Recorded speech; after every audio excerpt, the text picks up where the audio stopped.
So I'm going to set the scene by telling you 3 things that have struck me as Chief Executive of the Science Media Centre that have changed dramatically. I'm not going to explain any of them because I'm not a speaker here, I'm the chair, but just to set the scene. So first of all, when in 2002, when we were set up, the primary way to get your science stories out to the public, out there at all, was through journalists, either in mainstream news media or journalists working for the science press or science programmes. Journalists were your conduit to the public. Now, that's completely changed. There are multiple ways to get your institution's science out there which avoid any contact with journalists at all. The second change is just a numerical change. The number of science press officers has risen gradually up and up and up, while the number of science journalists has been in decline. We're lucky in the UK, we've actually still got a lot of specialists left. Our colleagues in Australia and New Zealand, they are virtually extinct. The species of the science journalist in mainstream news in Australia and New Zealand has virtually disappeared. And thirdly, the kinds of people doing these jobs has really changed since 2002. Back then, they were either scientists who decided to become a science press officer, a science communicator, or they were people who'd done their science degree, maybe their PhD, absolutely loved science, wanted to stay in science, couldn't bear to stay at the bench, but knew that there was this world of becoming a science press officer or a science communicator where you could keep within that area that you loved. That is also really changing. We're meeting people now, the new press officer appointed at different universities, different institutions, and they come and see me, and I say, where have you come from? What's your background? I worked in change management inside government. I worked in marketing and corporate for a big supermarket company. So really, really different kinds of backgrounds of people who are now professional science press officers and communicators. This session is to explore with our panel, but also very much with you, to explore these changes. And to ask the question, do any of them matter? Is there something we are losing with these changes, or are they great changes that benefit science, benefit journalism, and benefit the public? Or is there a potential for something here that we should be worried about losing? It's really important that we recognise if we are losing something important, so that those of us who care about it maybe push back against it. So that's the really big picture background to why I wanted to run this session. I've got 4 amazing speakers. I'm so grateful to all of them, who some have travelled a long way to be on this panel. The first of those is Alethea Rueda, who is the press officer at the Institute of Physics at UNAM, which is the National University of Mexico. Our second speaker will be Ira Basen, who is a radio producer at the Canadian Broadcasting Corporation, but was recommended to me by the head of the Science Media Centre in Canada because he lectures on the subject of journalism in the age of spin at various different universities.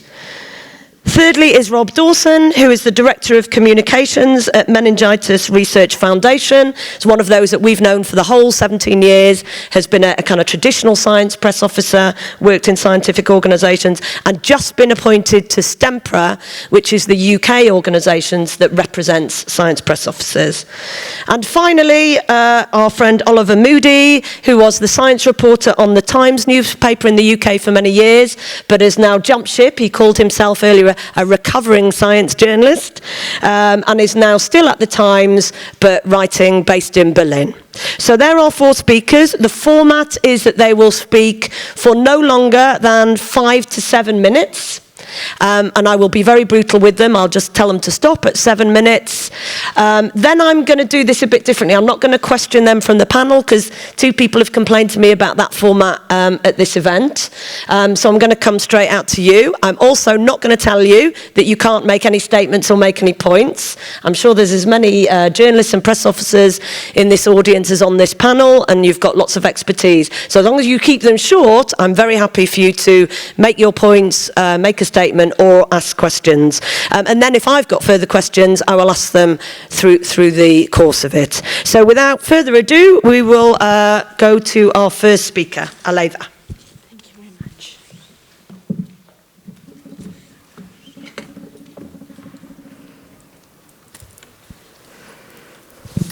Thank you very much for joining us. My starting point is a question that Fiona told us about to start this panel and this discussion, and it was about the main role of science press officers. From all the options that she sent, and as a science journalist that I am, this is my main background, I would say that the main science press officer role is to answer the public questions and to serve public. Of course, this is very simply to say, but very difficult to do. And it's partially because of this change that Fiona just explained to us about this traditional science press officer who only had the chance to have the information through the news to get to the audiences.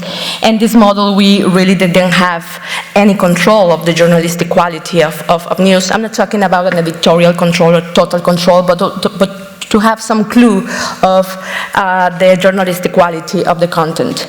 So we got to this new science press officer that has a direct communication with audiences, partially thanks to the arrival of social networks. So, of course, this new model implies new questions and in terms of our role as science press officers, but also in terms of our responsibility as generator of information. And for me, the main question has been if we really can do science journalism from institutions. And I think this is very important because a lot of people, a lot of us, for example, in my case, we are science journalists, or we have worked as science journalists. I have been working as a science journalist for the last 15 years. So for me, it's very important to try to understand my work now as a science journalist working for an institution. So I work in the Institute of Physics. I have been working there for the last 8 years. This is the most important institution related to physics in Mexico. And I have been trying to answer the question, how to better communicate the scientific research carried out by this institution, and also how to better serve the public if I am a science journalist working for it. So my answer to this question has been to create an office which is like very particular in Mexico.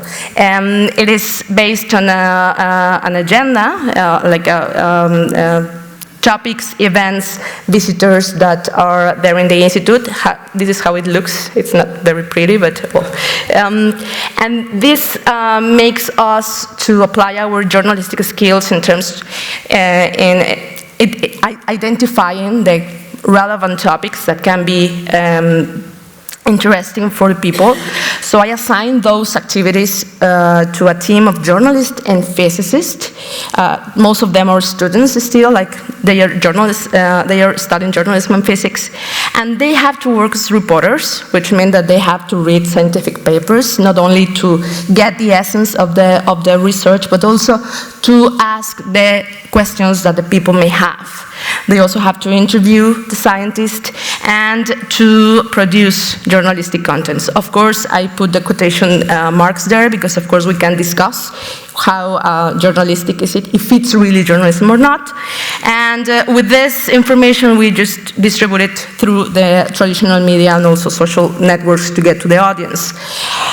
There are a lot of challenges in this model, of course. Maybe the most important one is to think if we really are doing journalism, or if we can call it journalism. So maybe if we are not in a very traditional way of journalism, it has been like clear that we can have more questions in order to answer people's questions. So what if we did? What if we really care about people's questions? I have two examples. Maybe you know this case. It was in 2014. A group of students, 43 students from a city called Iguala in Guerrero, Mexico, they were disappeared and they were killed. Mexican authorities said that they were burned. So it happens that we have scientists making the math, making the calculus to know if it was really possible. So what kind of answers we can give? Maybe we can give some clues to really know, to really help people to evaluate if the evidence was enough to, in order to know if it was true. This other case happened last May. It was a case of a student, 18-year-old student, who was killed by a bullet. You know, we have a lot of problems related to drug dealers there, and a lot of aggressive things happening. So the authorities said that this bullet went through 300 meters, went through the door of a classroom and killed that student. So of course it implies a lot of scientific information. I mean, like, if it's really possible to have this kind of situation. So maybe we can give these answers too, like people could be answering if this is possible or not. So anyway, of course, my examples are from Mexico. Maybe you can think in different examples in your own country. But the discussion here is the possibility of doing journalism from institutions is not frequently discussed. Maybe it's something that we should be asking ourselves if it's like, if it matters to have this kind of things, to have this kind of questions. And what I can say, even if we are not in the stage of saying that we are doing science journalism, is that we have learned a lot of being a science journalist before. And I have learned, for example, that as we as science press officer, but also science journalists, should be critically discussing our role and our responsibility in order to accomplish people's information needs. We also should think who can regulate our work, which is also one of the questions that Fiona sent us. Maybe to look for associations, to have methodologies. We in our institution have some methodologies to really understand how communication can work for the public. And we should be honest with our institutions, so be very clear that we are interested and focus on the relevance of science for the public, and be honest also with our audiences. Of course, we will be working still for an institution, but maybe we can get some skills and some abilities from the science communication in order to have a better institutional communication.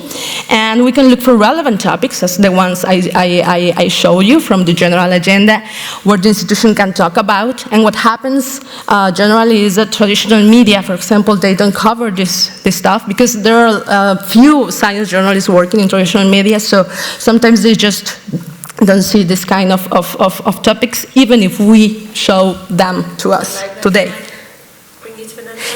Yes, this is my last slide. We as science press officers can train students. This is what we also do, so if you don't succeed, maybe they will. And we can show the possibility, this is very important, I think, that the institution prestige also can be built from content that answers public's questions, even if they are inconvenient. Even if we can talk about science press officer work as science journalism, we can get these skills to better, to discuss about our role from a science journalistic perspective. Thank you very much.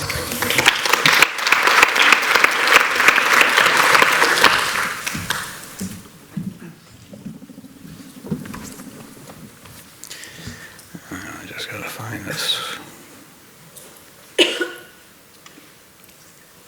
Okay, where would this be?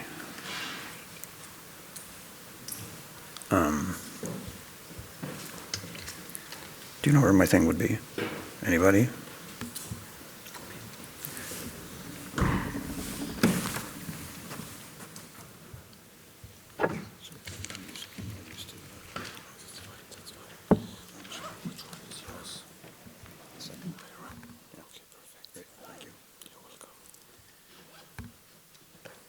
Okay, thank you. So I've decided to call my talk Climbing the Ladder of Spin, and I'm going to start by showing you 3 slides to explain why I decided to call it that. This is the first one. It's for a cover story from Nature in 2009. Mutational evolution in a lobular breast tumor profiled at a single nucleotide resolution. Now, I'm not a cancer researcher. I have no idea what that means.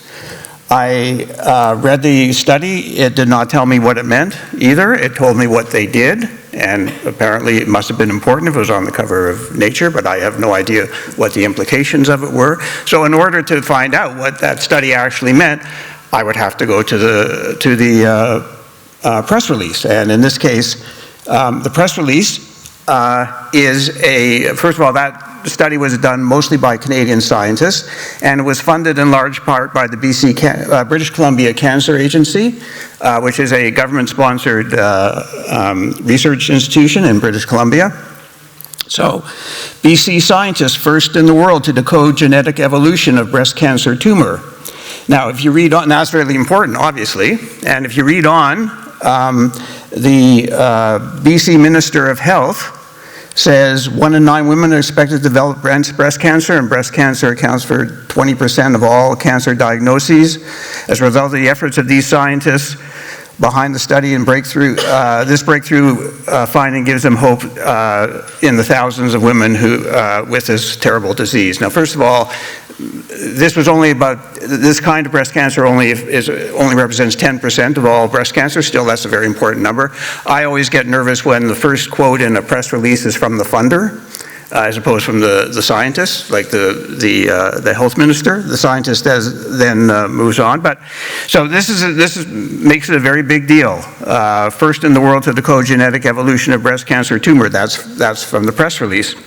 Then we move to the third slide. This is from the Globe and Mail. The Globe and Mail is Canada's national newspaper, a very good newspaper. This was on page 1 of the Globe and Mail. That's a very big deal. Canadians uncover the cancer map. The moment has arrived. A team of BC-based scientists decode the metastatic brain cancer genome, shedding light on how tumors develop by understanding their mutations. This landmark achievement opens up a world of new ways to fight the disease, including personalized treatment. Now, we've come a very long way, within a day or two, of that study being published, that press release, and now we have the Globe and Mail on page 1, Canadians uncover the cancer map.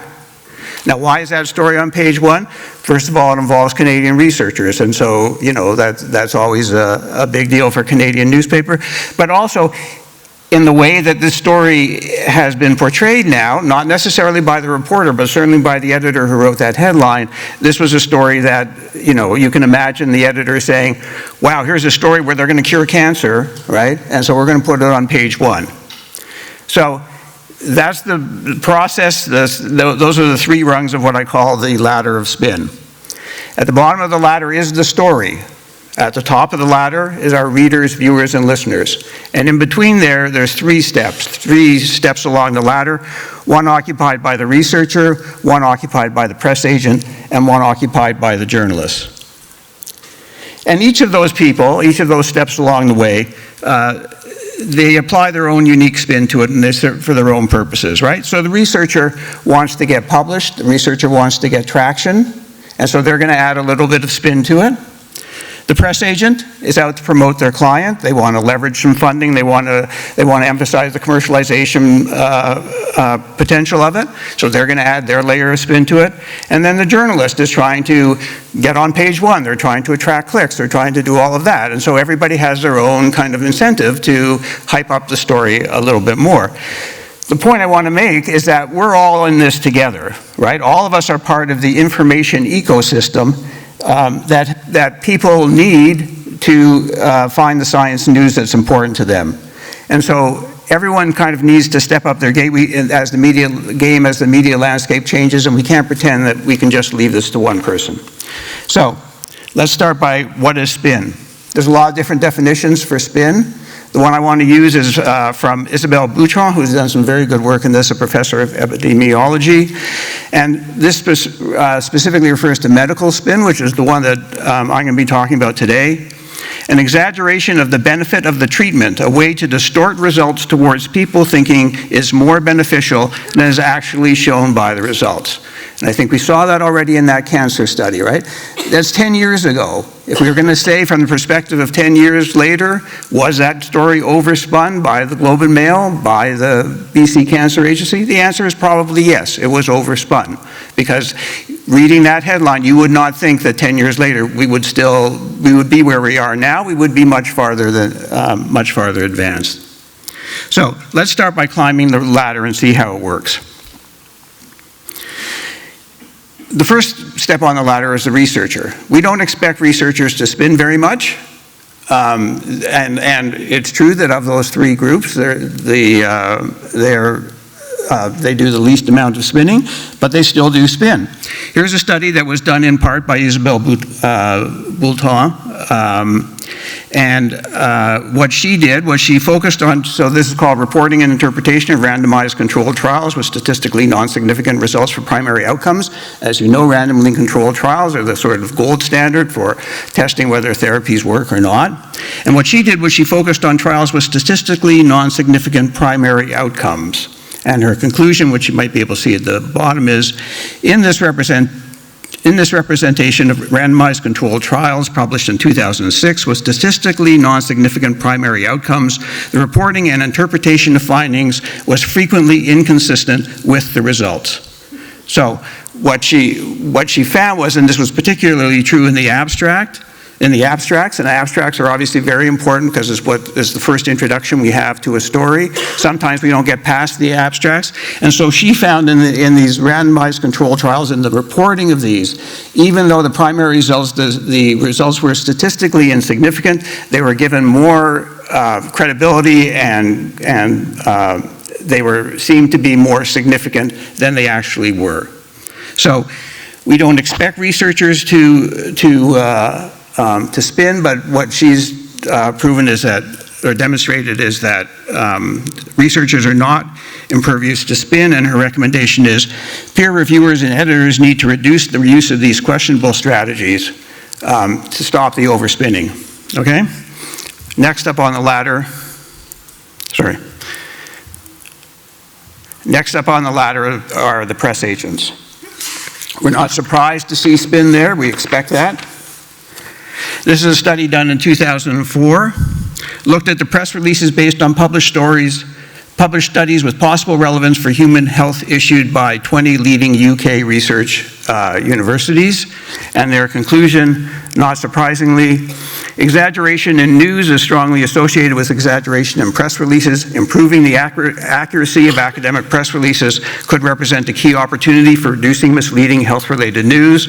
Although it is common to blame media outlets and their journalists for news perceived as exaggerated, sensationalized, or alarmist, our principal findings were that most of the inflation detected in our study did not occur de novo in the media, but was already present in the text of the press releases produced by academics and their establishments. Now, I need to speed you up. okay, fine. Okay, so that doesn't surprise us because that's sort of what we expect press agents to do. Third group, journalists, right? We like to think that we don't spin. We like to think that it's just the facts. We go after the story without fear or favor. But in fact, we know that's not true also. Okay, so this is a study done by, in 2015, they examined the portrayal of translational stem cell research in major daily newspapers in Canada, US, and UK from 2010 to 2013. Stem cell research, as we know, a lot of hype about it, not a lot of tangible results. They weren't very impressed by the findings. Our content analysis reveals that press coverage has shifted from ethical, legal, and social issues to clinical translation issues, and highly optimistic timelines were provided with no substantial change in representation over time. The findings raise questions about the degree to which the media's overly optimistic slant favors unrealistic expectations regarding the speed of clinical translation and highlight the ethical responsibility of stem cell researchers as public communicators. My conclusion is this. There's three groups on that ladder of spin. We're all here to stay. None of us are going away. We all need to do a better job. There's lots of spin out there, and we must all shoulder the blame and not, as journalists, think it's all because of the PR people and those evil PR people, and if they were just better at their jobs, everything would be fine. Because that's not the case. The spin, to the extent that spin is pervasive, we are all responsible for it, and we all need to do better in order to serve our audiences better. Thank you. Okay.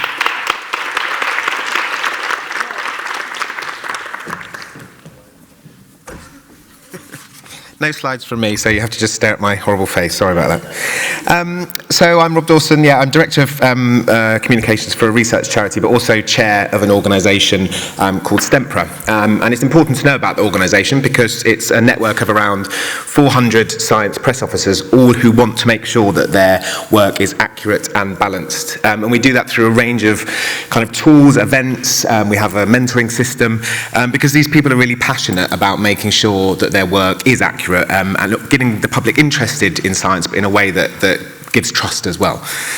So I've worked in SciComm for, thank you for pointing that out, for nearly 20 years. I know I don't look old enough, but it's sad to say that's true. And I've seen a real kind of evolution of the role of science press officers in that time, and that's still changing, as Fiona pointed out. We were having a discussion yesterday about this kind of different ages of the press officer, so I wanted to just talk you through some of those. So when I started out, I think we were in a slightly different position. You know, the Science Media Centre was relatively new. STEMPRA was doing some sort of work, you know, later on. But we were sort of building this network of people that were really passionate about accurate science reporting. And so you did see a lot of this kind of let's find a juicy headline and not really thinking about anything else. And I'm really pleased to say over my career I've seen a real shift in that. People working in a much more kind of refined way. We've seen guidance produced by different organisations. STEMPRA has guidance, but other organisations as well have guidance for press officers about how to make sure that their work is robust and that they're championing sound science. And I've worked on several working groups as well in the UK to try and improve science communication and make sure that we maintain public trust in science. And so that kind of era was lovely, and we talked about it yesterday and called it the kind of golden age of science communications. And so I've started to think recently about, you know, have we left that golden age? Are we still doing that same job? Are we all still on the same mission to champion great science communication? And what I've seen, certainly in the kind of careers of people today, specifically around universities I'm going to talk, but it's happening in other areas as well, is a slight shift in focus. Fiona mentioned, you know, that there is this sort of diverse ways of trying to reach people now. So a lot more people are skilled in digital, and universities needing to fill that somehow. So, you know, maybe they can't have a really good press officer and a really good digital person, so they're kind of combining roles or whatever that is. There's a you know, new networks. But I think there's also a shift because there's been a shift in focus about what universities are aiming for. And I remember, you know, working with universities and seeing the kind of people they had. And part of those science press officers' job was about reputation management for that university, and that wasn't just about the reputation of the institution, but it was the reputation of science. And Science Media Centre, you know, they work, when there's a story out there, they got scientists from all over the country to comment on it, and universities didn't want to look stupid. They didn't want to be putting out stories that weren't robust, because they would be commented on by other academics. And so it was a press officer's role to make sure that they had really sound science when they were talking about science stories from the university. And that was a really valuable role, and this kind of trust from the public and from other universities was a really big thing. And there's a shift now, and I think in the UK, and this is, you know, happening in other countries as well, but in the UK, from my experience, we saw a change in the way that students had to pay to go to university. They were suddenly paying a lot more, and so the competition for places has changed. And the role of press officers has been more about attracting students. So you see now that job roles include marketing and trying to encourage people to come to the university. And so I think some of that kind of focus on science has been lost slightly. That's just a perception. It's what I'm sort of seeing from job ads and from talking to people in our network. So there doesn't seem to be as much of a focus, from my perspective, on maintaining this robust science communication. Is that bad? I think yes. I maybe would say that, being chair of STEMPRA, but I do think it's a bad thing. And one of the reasons I think that's bad is because I think it's really vitally important that we maintain public trust in science. And if that's no one's specific job, I worry about who is doing that and how that's happening. And it doesn't take much for the public to read a dodgy article and suddenly you lose some trust. So we've seen the Wakefield example, which I know everybody knows. But if there aren't people kind of watching out for this stuff, what happens? And also just from the many different places I've worked, from government to industry, a lot of my job has been making sure that there's a real range of balanced science out there. And without that, I've had pressure from government, I've had pressure from academics to tell a story, a certain story. We need this line, we need to follow this. And it was my job to say, wait a minute, no, I'm here to maintain the trust of science. So I'm going to get balanced stories out. And I don't see that happening as much, so I worry we're going to get these lines from government or the academics that shout the loudest because they want the money being out there without the kind of press officer to help balance some of that. So yeah, I'm hoping we can start sort of a big discussion. So I'm just going to sort of focus on one other thing that we mentioned is about using our own channels and the science PR now using our own kind of websites, institutional websites to tell stories, and I think that's great. When I worked for a government, I was really a champion of that actually, but it wasn't to say we weren't doing media as well. We were doing both, and we were using these new channels to speak to new audiences, and I feel that we need to maintain that. Certainly when we analysed the kinds of people that were looking at our content, it was people that were already interested in science, people that were already quite positive about science. It was really difficult to draw in new people and new audiences, whereas our media outreach work, we did a lot of work with channels that weren't specifically for people interested in science, so we worked on sort of consumer shows, and we got great responses to that. People visiting our website, people that we'd never had before. And again, if we focus on our own channels, I think we need to make sure we're capturing people that might not be interested in science. Anyway, that's my 2 cents worth.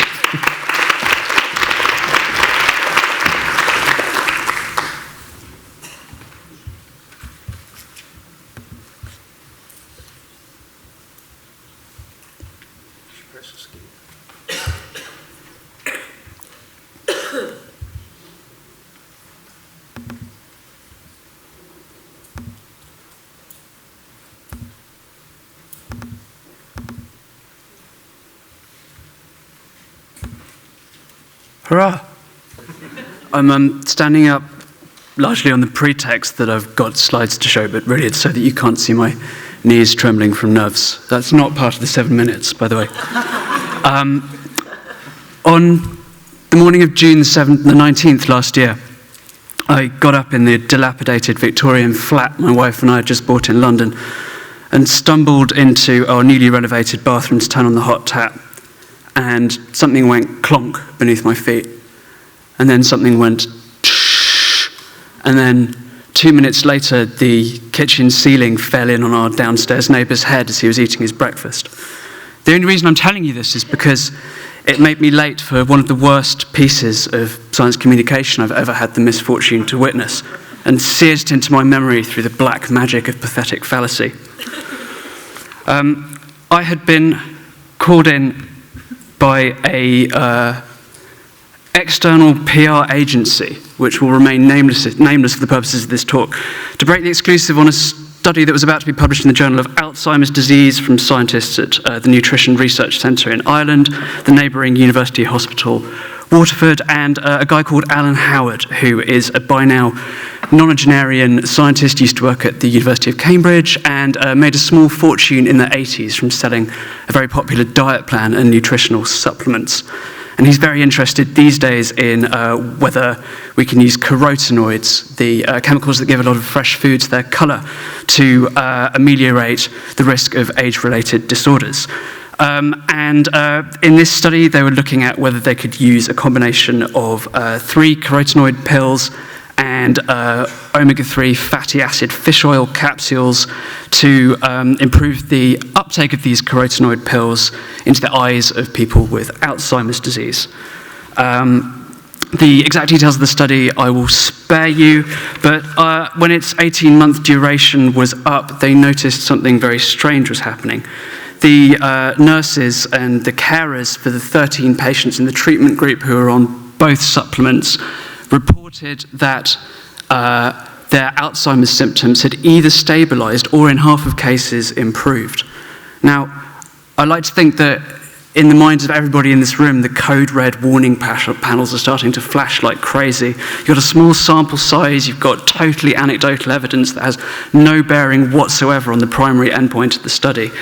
Nevertheless, I wrote up a very heavily caveated version of the story for the next day's paper with no great enthusiasm, at which point the PR agency put out its own press release, and my heart sank somewhere into the nether regions of my abdomen when I saw this quote from Dr. Howard describing the treatment as one of the most important medical advancements of the century. And it worked. Initially, they got their cheap sugar rush of publicity. On the top left, you can see the Irish Independent describing how the treatment could critically help slow the onset of Alzheimer's disease. Top right, you can see much the same line in the Irish edition of The Sun, a British tabloid. And then at the bottom, you have Mail Online questioning with characteristic restraint whether this is the solution to Alzheimer's. But within less than 24 hours, the backlash had begun, as a firing squad of senior British researchers lined up to denounce the findings of the study, and in particular the irresponsible manner in which they had been presented to the public. Top right, you have Robert Howard from University College London, who I hope is no relative of Alan Howard, or that could make some very awkward Christmas dinners, saying it's irresponsible, completely unsupported by any reasonable reading of his data. At the bottom, you've got the website of the Daily Mirror, another British tabloid, citing another researcher who called the presentation deeply cynical. And then the top left, you have the British National Health Service publishing a thorough rebuttal on its own website. Why am I telling you this classic old media horror story? Well, my first thought when Fiona raised the topic of how the science press officer's role is changing was, good on them. Scientists have been communicating directly with the public for centuries through lectures and popular articles and so on, and in principle I can see absolutely no problem at all with them taking advantage of the new tools afforded by social media and other developments. I don't necessarily see it as competition squeezing out professional science journalists, and for all its pomposity, I don't think that the media always covers itself in glory, as we've seen. And from personal experience, I do trust most institutions to get this right.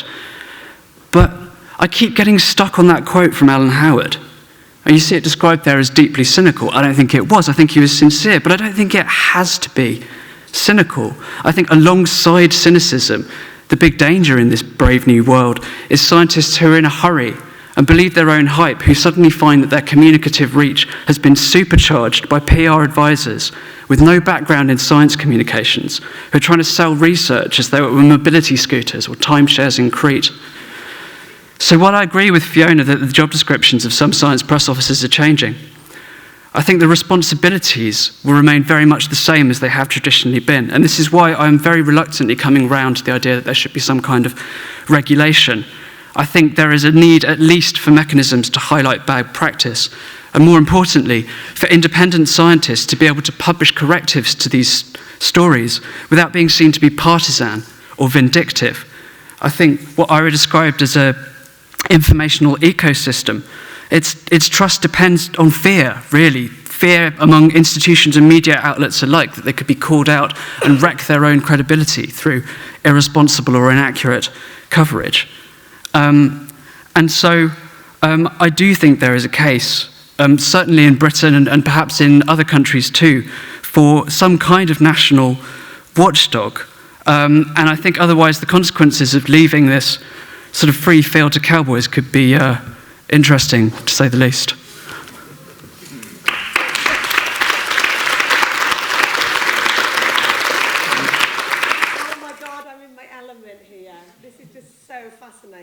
I've got a million things to ask, but I'm not going to ask them. I'm going to stick to what I said. So I'm going to come out to the audience. I'm going to take questions or points in groups of 3. The panel don't have to answer all of them. You choose which ones you want to answer. But this is very much about hearing your reaction as well as your questions to the speakers. Is that okay with everyone? Great. So, woman here. Okay. Can you say, I don't mind about names or anything, but just whether you're a journalist, press officer, scientist. I think that would be journalist. Right. So shall I? Yep.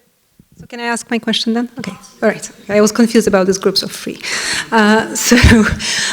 So my question is about the current state. You know, we have social media these days, right? So my question is mostly to Ira. And, you know, do you see that the spinning is getting worse because we have social media.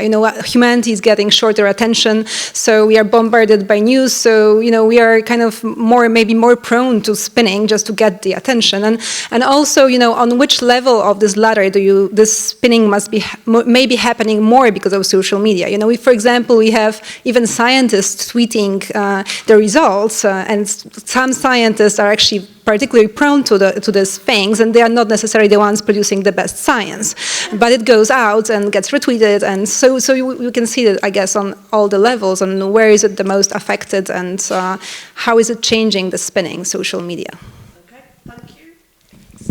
I'm going to go over here to the woman behind you. Is there only one mic? Or has anyone got a mic over there? Can you wave the mic? Who's got the mic over there? Do you want me to do it? Do you mind? Sure. Ruth, you're a star. Here's an actual mic. Okay, take one, please. I'm trying to move more dynamically than Rob. Brilliant. Okay, so this gentleman who had his hand up, can you wave at Ruth, at this woman? Right, yes, over here. Thanks.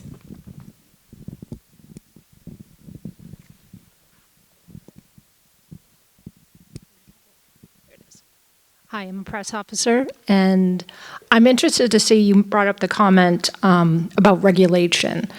Who would you believe would be the regulator for that?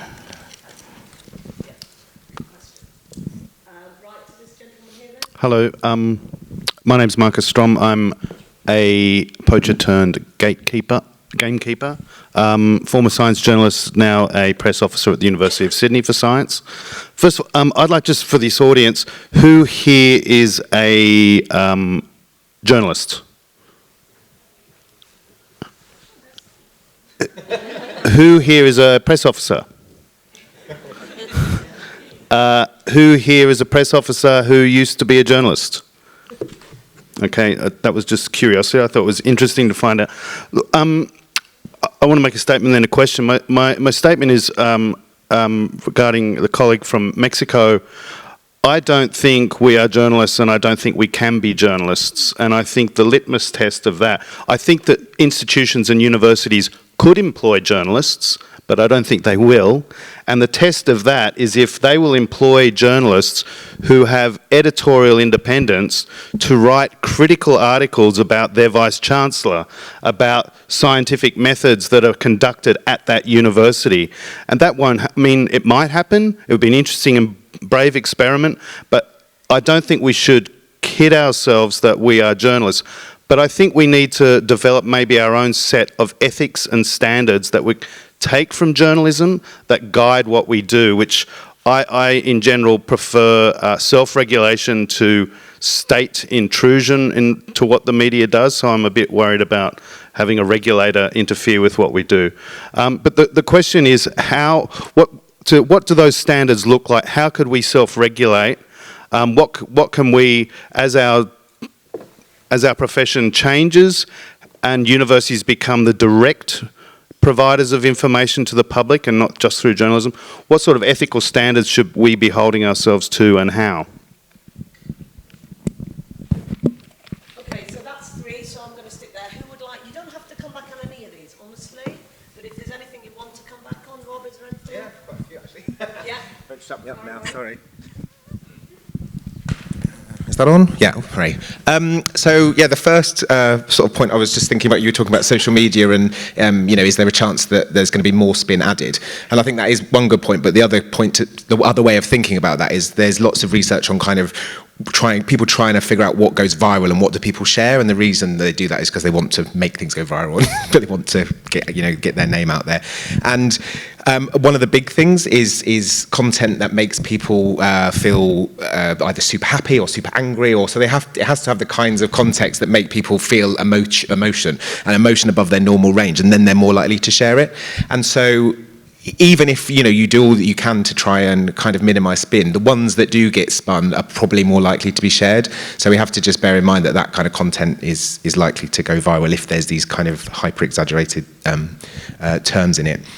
And then the other point I wanted to make was just on regulation. So STEMPRA has a press officer's guide, and we're also looking at other guidelines at the moment. And I think those are really good sort of places to start, sort of organisations coming together and deciding a set of standards that they want to be part of. And the accreditation thing, so in the UK there's a thing called CIPR, but they're a PR accreditation organisation. They have a science group, but they don't have specific guidance for scientists. But I do think there could be potential for an organisation like STEMPRA or other organisations to provide some kind of accreditation system for press officers that are specifically working in science. So that was just my thought on that bit. Yes. Yeah, well, we can discuss a lot about this. I think that when institutions hire journalists, they can have a different perspective of how can they communicate to people. In Mexico, I can see that most of the science press officers are scientists who, were like working as a scientist, and suddenly they become science press officers, and they are always working for the reputation of and the prestige of the institution. So what makes the difference is that I'm not. I mean, I know that I'm working for an institution, but at the same time, I can see other different perspective of what I can do when I see people questions. And let me put you an example. There was this young guy, a Mexican guy, very, very young, he was a student, who developed a bra that it was said that it detected breast cancer. Breast cancer is one of the most important diseases in Mexico. It's the first cause of death in Mexican women. And it became very famous. All the traditional media covered it uncritically, with only one source, with only one, perspective. And we had the scientists who were saying, this is not true, because a thermography, it was based on a thermography, so the thermography can't detect the tumor, So, but anybody was talking about the scientific explanation of why that was not true. So maybe if I was a traditional science press officer, I could say, well, that is what media is covering, and maybe I don't have anything to do. But I had to convince the scientists to really talk about that for media. And we even did a conference, so people can understand better. I mean, there weren't a lot of people there, but anyway, was covered by media, so they could have this other kind of information. So maybe, yes, it's true that you can't do like a real science journalist, but you really can't make a difference. Can I ask you, if you're a journalist all your life, your point, and what you're a journalist all your life, you're trained as a journalist, you're Oliver Moody, and then he goes to work for a university, and they employ him to do journalism, so write, interview scientists and write them up, broadcast for their university podcast. Are they no longer a journalist? They're a press officer?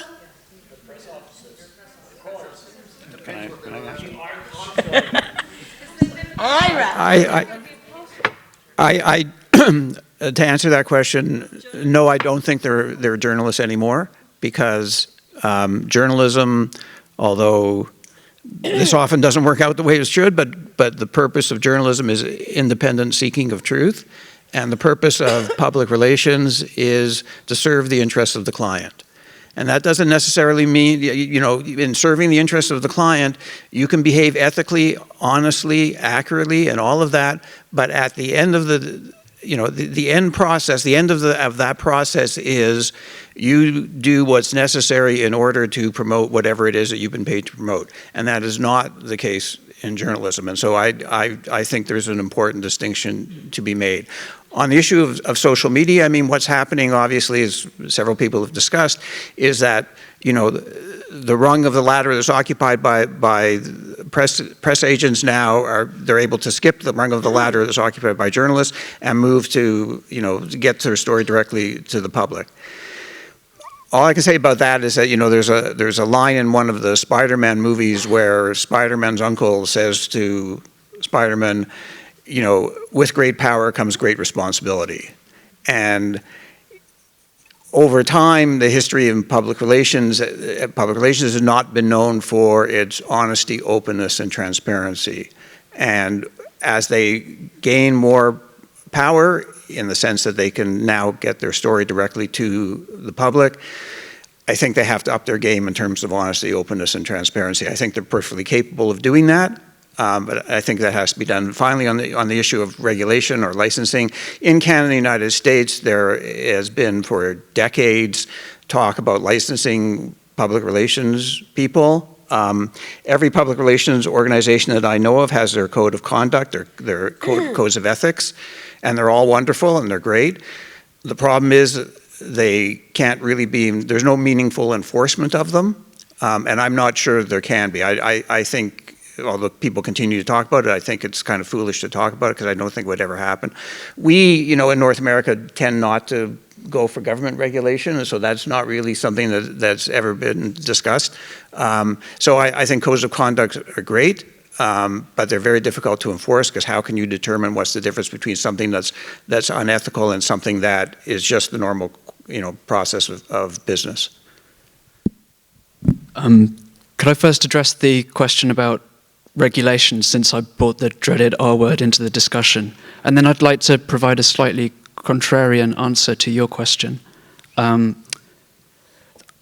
first thing to say about regulation is that the dynamics of science communication vary, in my experience, enormously from one country to another, depending on the relative power of institutions and media outlets, and on the number, the quality, and the independent-mindedness of science journalists in a country.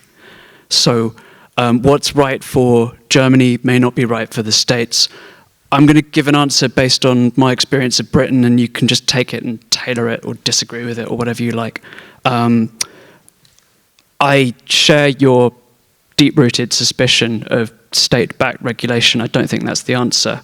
However, the vast majority of the British press is regulated by an independent organisation called the Independent Press Standards Organisation. And the way they work is if I write a story about how Boris Johnson has only got one testicle or whatever, and somebody wants to complain about that, they will complain to this organisation, who will then draw up a panel of experts who will look into whether there's any justification for the claim. If they find that there's not, they will issue an opinion, and we will have to publish a correction saying that Boris Johnson is in fact in possession of a full complement of whatever. And I can see an analogous potential role for an organisation like STEMPRA, where the main thing for me is that it's important that bad examples of science communication done directly can be called out without the motives of the caller outer being questioned, for it to have that formal level of independence. And so if an organisation like STEMPRA were to have a panel of experts that could adjudicate on whether this was in fact bad practice or not, and just issue an opinion, there wouldn't even necessarily need to be any direct sanctions imposed. I think that would be a step in the right direction. But that's just for Britain, and it's just my personal opinion. On the question of whether you stop becoming a journalist, I think we get so hung up on and so morally serious about the purity of the motive in journalism. I think the reality is that a lot of journalists writing about science aren't always coming at it from the approach of these kind of Woodward and Bernstein investigators. They're just worried about what their editor's going to make of them, and they're worried about hitting their deadlines, and they're worried about paying their bills. And what Aleida said about how the shortage of science journalists in Mexico means that there are these big questions the public have and nobody's answering them. And so you can use the resources of an institution combined with a background in journalism to answer questions that I would say are journalistic through scientific and journalistic methods and provide an answer to the public. I would say that's performing the function of journalism. It looks and sounds like journalism. Why deny it the credibility of being journalism? Okay, well, I think a lot of people in the audience disagree with you, but I thought that was fascinating. Right, I'm coming back for another 3, but I am throwing my own in, and it can either be to the audience or to the panel. So I was really interested in your example of the shooting, where you then got physicists in the university to answer all those questions. Oh, sorry. The story about the bullet and the shooting and getting physicists to answer those questions. So we do a lot of this in the Science Media Centre, whether it was the Genoa Bridge collapse or Fukushima or Grenfell Tower about the cladding. And again, in those 17 years, we had one university saying, we are not giving you experts on the cladding and Grenfell Tower because it's just not in our institutional interest. We had the Genoa Bridge collapse, the Institution of Engineering, can't remember, are they civils that build bridges? I can't remember. Said, no, we can't give it. We're not even going to ask because we have a big push next week for Bridge Week with its emojis and it's going into schools and to the public. And we were saying, my God, everybody is talking about bridges. It was silly season. It was August. The whole of the media. Give us somebody who can explain. No, it's not in our institutional interest. So I'm worried that if we lose the press officer whose job it is to answer the journalist questions about the breaking news story, whose job it is to answer what the public are asking of the media. How did this bridge collapse? Do we have the same regulations in the UK? Is there cladding on every building? What do we lose if we lose that? Who else? I mean, Rob, your point earlier was what do we lose? Who else does that bit? And does that matter? So I think some of this regulation guidelines is around defining maybe the core remit, that you have to have a bit of this in your team. So you've got your change management people and your digital comms and your internal comms, but you've got to have somebody in your team whose job it is to do these 3 or 4 things. And it would be a fantastic project to kind of encapsulate what I think a lot of us are saying here is responsible science media relations. And then I really love this idea of some way of holding that to account then, that you've moved away. Somebody recently told me when I talked about this, that does itself. That bit of news does itself. We don't need that in our team. Does it do itself? Anyway, that's my question stroke point. Back to the audience. 3 hands, please. Actually, Ruth has got the mic and now wants to ask a question. That was very devious. Ruth, who used to be at Nature Press Office. It's a very brief point, and I think some of it comes back to this point about whether a journalist is still a journalist when they change roles, and I don't think they are. I think they change roles, but I think journalism is held with such esteem, which is what Oliver said, and I think I found particularly in North America more than a decade ago, a lot of PIOs who won't even call themselves media or communications officers, it's public information officers, won't admit that they're doing a promotional role, and this may have changed. I may be speaking out of turn, but I would have conversations with PIOs who would say, well, no, I was a journalist, I'm a science writer, and I would say, but you're writing press releases. No, I'm writing news for the university website, but is it sent to media as a press release? Well, yes, but I apply journalistic values, and if you can't admit that you are doing a promotional role, then maybe you're not in the right job. Anyway, also, I think we forget we don't just write press releases, we support academics, we train academics, we help them communicate, we help them try and get it right. And so long as we're doing it transparently and responsibly, it doesn't matter really what we call ourselves, media, communications, press officer, whatever that is, but there's a lot more to it than just writing press releases. Anyway, that's not a question. No, it was great, thank you. Can you give your mic to the gentleman behind? Round of applause. Andy Revkin, 35 years as a journalist. I've just moved to Columbia University to do something different. It's not journalism, it's not public information. It's a center on communication and sustainability. Okay. How does this work? How do you actually make the world change? Tomorrow I'm doing a session on resilience stories. But the IRIS thing is the thing, the ladder of spin. The idea that journalists are immune to having a big role in what's happened with many issues that are consequential is there's no support for it. At least as a journalist for a long time, there's tons of things that happen in the newsroom. I just tweeted about this. The front page thought is like this golden thing that the funder, the scientist eager for tenure, the press release writer, and the journalist, and the editor who's burned out, and you're always got to tweak that little front page thought and that little. So the solution is all of everything that everyone's talking about. It's not labels. And the one thing that hasn't been mentioned, though, is the audience. What's our role in news literacy? Stony Brook University has a news literacy curriculum. How do we teach people how to understand and make their own judgments? How do you make reality cool again? That's the cool part, is the hard part, because we all get suckered. So that's the challenge. How do you make reality cool again? And everyone in the room, whether a journalist or a scientist or a PIO or whatever you are, has a lot of work to do on that. Brilliant. Thank you. Yeah, hi. So, wait, can anyone hear me? Oh, there we go. Okay. So, my name is Margot Ferris. I'm a recovering biologist. I used to work as a journalist, and then I kind of worked in a press officer-ish role in a few different countries, in Germany and Japan, and now I'm back to being a journalist. So, I've kind of been all over the place. So, a question that I have, I made me think of when I was hearing about your experiences with STEMPRA was there a time when you felt conflicted about writing a press release, and what ended up happening, and what would you have done anything differently? But if you don't feel comfortable answering that, alternatively, what can press officers do to be more empowered in what they decide to communicate under an institutional umbrella? Other hands? Right, there's a hand back there, right up the top to the left, with a kind of purpley jacket. Is it purpley? I know that, but I didn't want to say I knew.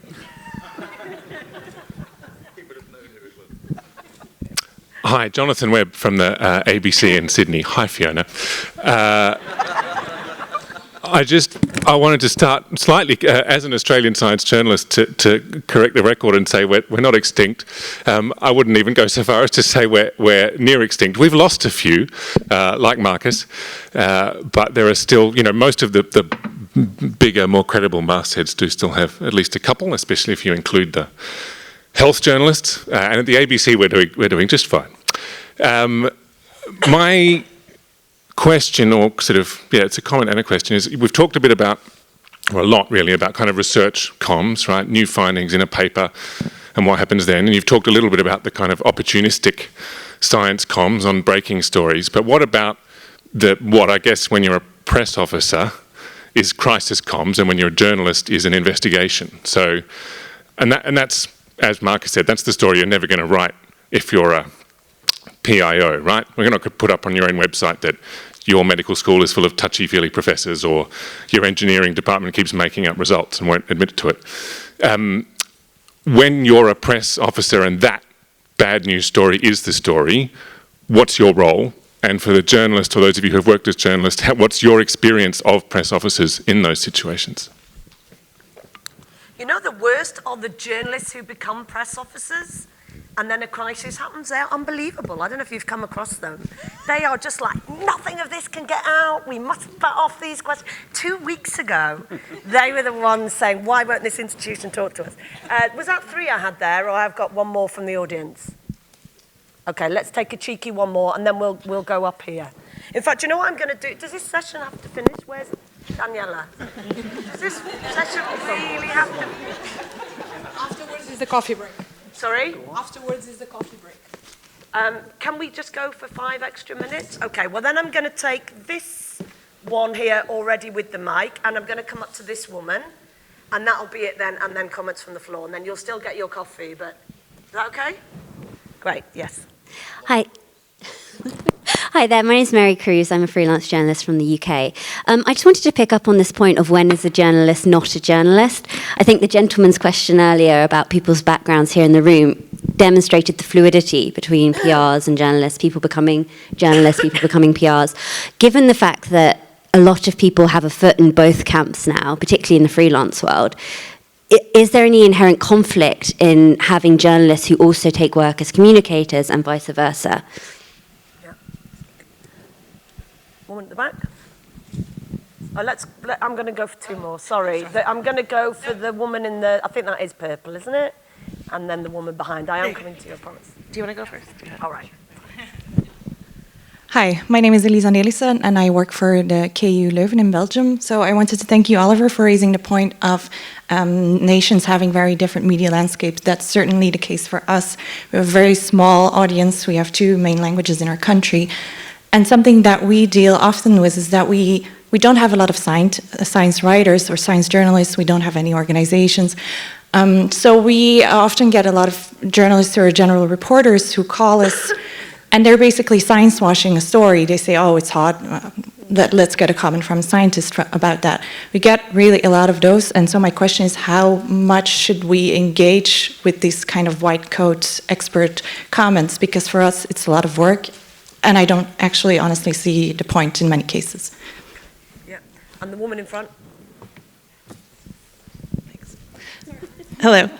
Shannon Hatch from the U.S. National Cancer Institute. I wanted to answer one thing. One thing that we do at the National Cancer Institute in the crisis communications is we call it issues management. And it's about telling the truth about whatever the crisis is and being forthright and doing the interview and preparing your spokespersons to be, straightforward and transparent. But National Cancer Institute is part of the federal government. But the one other thing I wanted to propose is there were two common themes that I saw with the word breakthrough. So maybe that could be part of that code of conduct is let's all agree not to use the word breakthrough. And that's it. Okay, I'm really sorry to people who haven't got in, but do run down afterwards and chat with us and chat in the coffee break. So shall I do it from this way, because I went to Rob at the questions. Oliver, do you want to just, any final comments, thoughts? You don't have to answer everything, but yes? I'll do the question about crisis comms and then the boundary between journalists and press officers. I'm going to use an example of crisis communications that is very close to Fiona's heart, which was a few years ago, there was a Nobel Prize-winning British scientist called Tim Hunt, who at a previous incarnation of this very conference in Seoul, was it? Yes, I see, yeah. Had been recorded saying disobliging things about female scientists in general. And he was based at University College London, and I think the institution's response as an institution was flat-footed and slow and made the problem worse. I think the press office's response was excellent in terms of keeping the lines open, not holding it against the journalists that they are making an inquiry, making it clear that this is a case where you want to retain trust and to be as obliging as you can, but you are up against certain constraints in what you can do. Effectively being honest about the limitations of the scenario you find yourself in.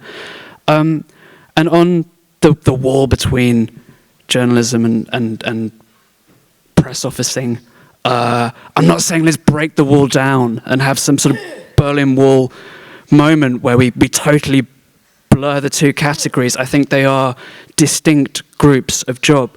What I'm saying really is that I think a lot of journalists have a deplorable tendency to hide behind this slightly bullshit facade of it being a kind of morally separate category of activity, when in fact a lot of journalists, a lot of the time, not necessarily for own fault, are barely more than conduits for press releases. And I think, judging by the example that Aleda gave, there are cases where press officers are doing a better job of living up to the ideals of journalism than some journalists are. That's what I would say on that point.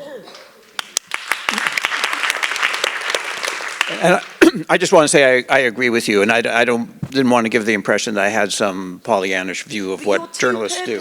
Ira, was so the purpose. The purpose is the truth. I know, but what I'm talking, but we're distinguishing between what the purpose is and what the execution is, and that is where the problem is. And I think too often journalists become passive conduits of other people's spin, and in the name of journalism, and that's a real problem. Yeah. Well, I just want to make a point based on the fact that you said that we are different countries. I think that is very important to take account, because maybe a lot of these discussions are not even thought in a lot of countries still, because we are struggling to survive. Like a lot of people is really science press officers who are thought as the ones who follow orders. That's it. That's their job. And if they don't do it, they can lose their job. And so it's not only that we are losing science journalists who are becoming science press officers, we're also losing science press officers who are not doing any job related to science communication. So they are taxi drivers, or, so I think that that's a very important issue to continue discussing. I am very impressed that this was the only session about science press officers. So I think that this is a topic that we have to discuss and to see the complexity, the diversity of visions, and maybe I can I don't know, like have more answers to all the discussions that I'm seeing here. Thank you. I've got tons of things I want to say, so I'm going to do a quick kind of shotgun thing around to the people that ask questions. You talked about not using the word breakthrough, so I just wanted to quickly kind of highlight press release labelling systems and things that have been going on where people try and be as honest as they can about the kinds of... Sorry? Oh, okay, I'll slow down. I was trying to get through everything. So press release labelling systems, being honest about your story and where it is in the pipeline. We used to actually have a little picture of a thermometer that said, like, this is really low down, this is going to be impact right now kind of thing. So stuff like that, it's really helpful. You said, should you bother getting your experts to comment? Yes. Spend all your time doing that. It's really important to get a range of experts out there talking about scientific issues. I was really lucky to work in a job where my job was to get a range of balanced views about issues. So I looked after synthetic biology, GM, bee health, plant and tree health, and it was my job to get a range of opinions because there wasn't one answer. And just like we've said about PRs, some shady PRs, yes, there are. Not all PRs are bad, not all academics are bad, but there are shady academics. There are people out there trying to get their voice heard because they want funding, they want to shout really loudly. And you asked, have I done press releases that I didn't want to get out there? Yes, from shady academics trying to get funding. And so getting a range of opinions in those press releases when they were talking about a particular area of science was really important for me, and making sure it was a balanced press release was my kind of answer to that. And you asked about crises and what we do. I don't know a single press officer who wants to try and bury a crisis, because the worst thing you can do is try and bury it and then it can blow up in your face because people find out you've tried to bury it. I worked in an organisation that had historically had radioactive cows buried in fields. We had a live virus that escaped a lab and ended up all over the news. So, I constantly took journalists inside a high containment virus lab so they could see what it meant when a little alert went off from the HSE to say there'd been a leak. Where it actually meant somebody had knocked a test tube over because they had these stupid gloves on and everything. So it was actually being really transparent and actually, showing journalists what these things meant that really helped. Thank you. Thank you so much to our panel. I just wanted to say one thing before you applaud them. I am starting a kind of project looking at all of this, of the changing role of science press officers, and to really identify whether there are any gaps left by the new kinds of press officers that need to be filled by someone and that would be a loss to the public if we didn't have them. So if anybody is interested in this, I now feel that we should do this in an international basis. And Rob, as chair of STEMPRA, he's only been there for a month or so, has already identified and is looking for a funder to work on that kind of project. So those of you in the audience who are really, really fired up about this, we'd love to work with you and to just get our heads around it. It's been changing so rapidly, and sometimes you think it's a trend and then you go back and you meet somebody who's been doing the same as they ever did in the traditional way, and you think, oh, I've got this wrong. So what are the significant trends and whether there are any downsides? So please keep in touch with us. What a fantastic panel. I am celebrating my judgment in choosing these great speakers, great range of, just great. I loved you all, and fantastic points from the floor. Thank you. Wish we could have gone on, but you need your coffee.